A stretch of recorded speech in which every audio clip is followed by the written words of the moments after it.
जो planning commission का एक रिकमेंडेशन आया था वो मैं आपको जरा पढ़ना चाहता हूं। ये 12 से 17 के लिए और 11 में पॉलिसी ऑप्शन जो दिया गया प्लानिंग कमीशन का,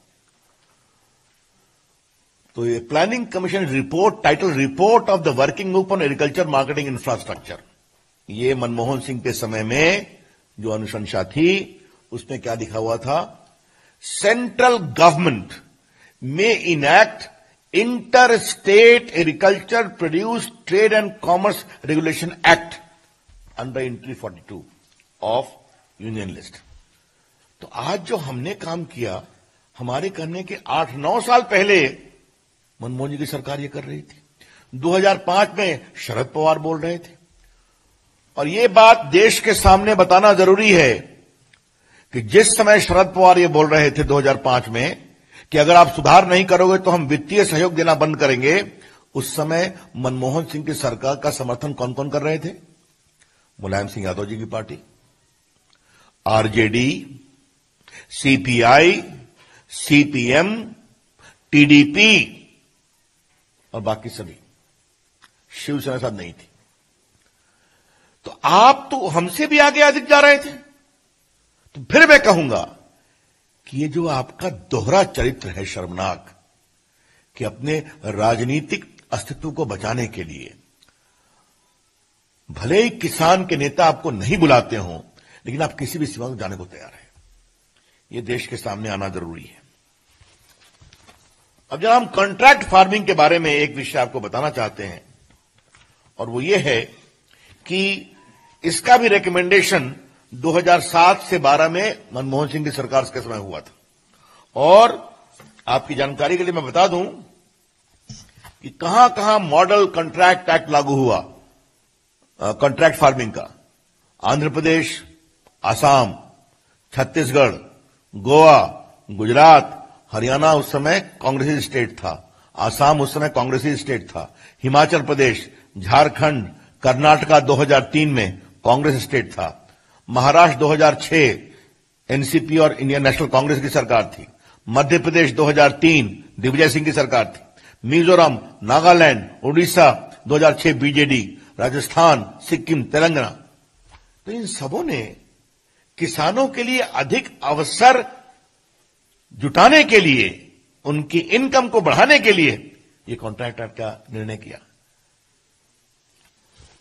तो मित्रों, हां, एक सज्जन और हैं जिनके बारे में मुझे कहना है।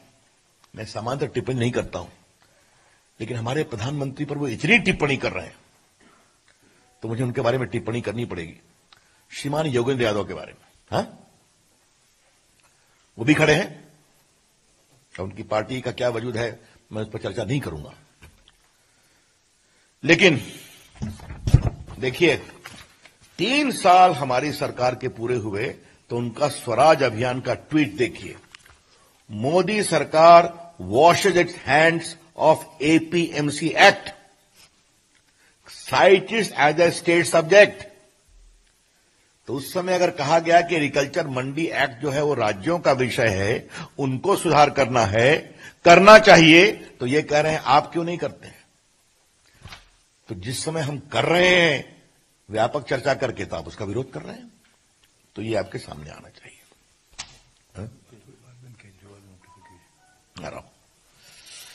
अब जब पता नहीं योगेंद्र जी के बाद केजरीवाल जी का नाम लेना ठीक है कि नहीं, लेकिन मुझे लगता है कि मैं ले लूं और ये विषय मैं आपके सामने रख दूं कि जो नया कानून बना है तो इसको 23 नवंबर 2019 को 2020 को क्षमा करें, अरविंद केजरीवाल जी की सरकार ने दिल्ली में नोटिफाई करके गजट करके इंप्लीमेंट कर दिया। देखिए, मैं गजट लेकर बैठा हुआ हूं, तो इधर आप विरोध कर रहे हैं, उधर आप गजट निकाल रहे हैं। ये तो उनका काम है। तो मैंने आपको विस्तार से बता दिया कि यूपीए सरकार के 10 साल में किसानों के सुधार पर मोदी सरकार से बराबर नहीं, कई बार तो कहा कि हम पेनाल्टी लगाएंगे अगर आप सुधार नहीं करेंगे तब। शरद पवार जी ने पत्र लिखा, मनमोहन सिंह प्रधानमंत्री है, प्लानिंग कमीशन ने पूरा विस्तृत पॉलिसी निर्देश दिया उसको मालूम किया, कई कांग्रेस की सरकार ने इंप्लीमेंट किया। राहुल गांधी ने स्पष्ट कहा 2019 में कि हम मंडी एक्ट को रिपील करेंगे और हम किसानों के लिए पूरे अवसर पैदा करेंगे।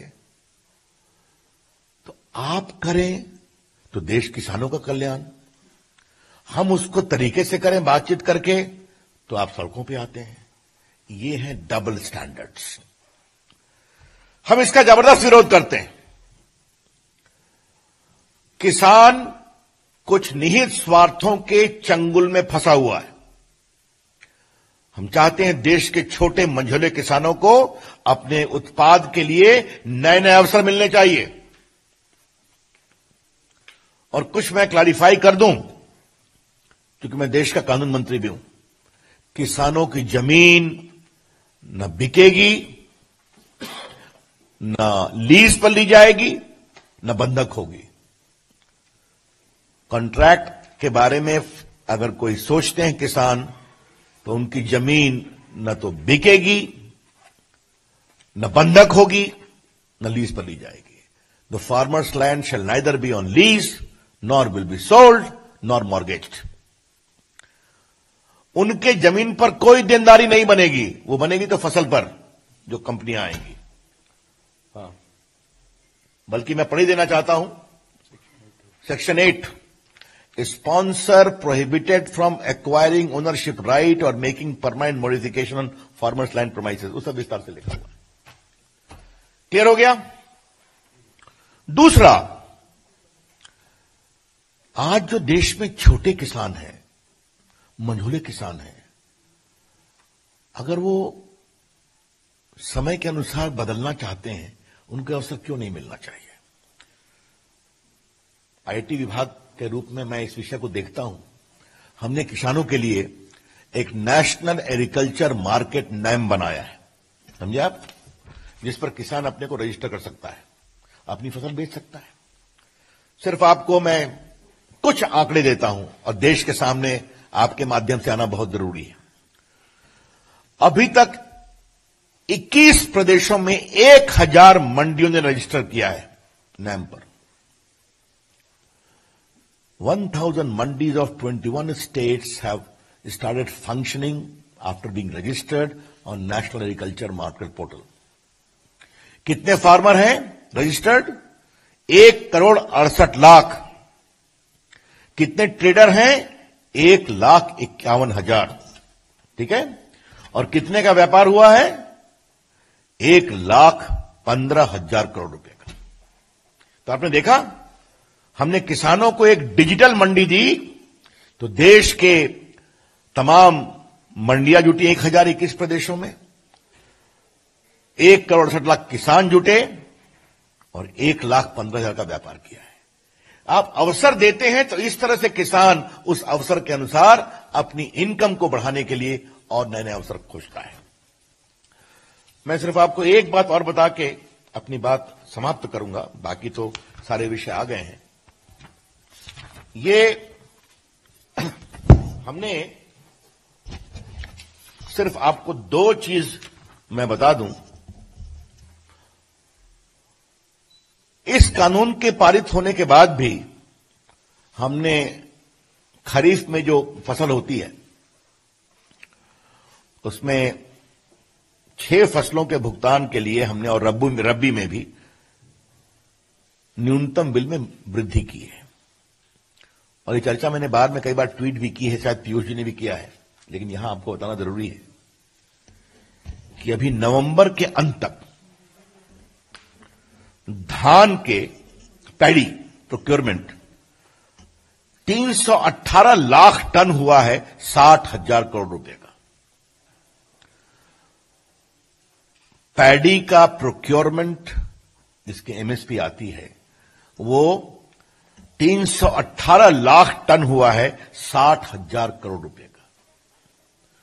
और इसमें से सिर्फ पंजाब ने 202.77 लाख टन का प्रोक्योरमेंट हुआ है, यानी 64%। तो अगर जरा भी हमारा मंडी खत्म करने का इरादा होता या एमएसपी को समाप्त करने का इरादा होता तो इतनी बड़ी खरीद होती क्या? तो ये सब बातें देश के सामने लाना बहुत जरूरी है। नरेंद्र मोदी जी की सरकार किसानों के हित के लिए समर्पित है। नरेंद्र मोदी जी की सरकार किसानों के लिए नए नए अवसर तलाश कर उनकी इनकम में और मजबूती करना चाहती है। नरेंद्र मोदी जी की सरकार देश के किसान और किसानी को अनावश्यक नियंत्रण से मुक्त करना चाहती है, जिसके कारण उनके विकास में परेशानी हुई है। हां, एक अंतिम बात मुझे लगा कि मैं आपके सामने रख ही दूं। बहुत चर्चा हो रही है, तो एक विषय पंजाब के नेता, बाकी लोग भी विरोध कर रहे हैं। ये देखिए, 8 मार्च 2019 को पंजाब के मुख्यमंत्री ने पेप्सी का एक बड़ा प्लांट इनॉग्रेट किया, आलू वगैरह सबके लिए, और 5,000 लोगों को नौकरी मिलेगी। तो अवसर के लिए आप आता है तो आप काम कर रहे हैं, हम बड़े बड़े अवसर की बात करते हैं तो आप विरोध कर रहे हैं। तो मित्रों, ये जितनी विपक्षी पार्टियां हैं, ये किसानों को भ्रमित कर रही हैं। इनका पूरा चेहरा शर्मनाक दोहरे चरित्र का है। Their entire approach is of shameful double standards. They are seeking to confuse based upon wrong facts. और दूसरी बात, जो काम आपने करने की कोशिश की, जो आपने पूरा नहीं किया, जिसको आप सही मानते थे, आज व्यापक चर्चा के बाद हम उसको आगे बढ़ा रहे हैं तो आप विरोध कर रहे हैं, सिर्फ अपना राजनीतिक अस्तित्व बचाने के लिए। हम उनके इन पूरी धारणा का पूरा विरोध करते हैं, उसकी भर्त्सना करते हैं, और देश का किसान सच्चाई को समझता है।